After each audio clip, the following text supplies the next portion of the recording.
比較多少係一個量嘅比較，咁但係咧喺呢一個數量嘅比較嘅時候咧，小朋友往往咧都會參雜咗好多度量裏邊嘅概念咧，係擺咗落去做比較嘅。因此咧，我哋要用一啲嘅例子咧，俾小朋友留意到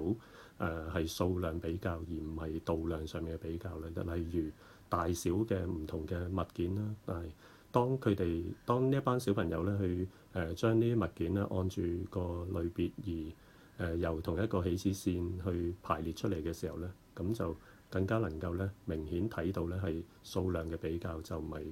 度量之間嘅比較啦。咁所以咧喺成個嘅比較多少嘅教學裏邊咧，其中一個好緊要嘅重點就係呢一個嘅起始線。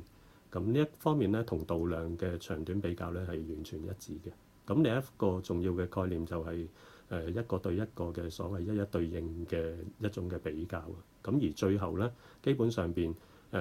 各個嘅圖案按住分類排好嘅時候咧，咁其實就會直觀地咧就可以從排列出嚟嘅狀況咧去判斷邊一個嘅物件係較多，邊個係較少㗎啦。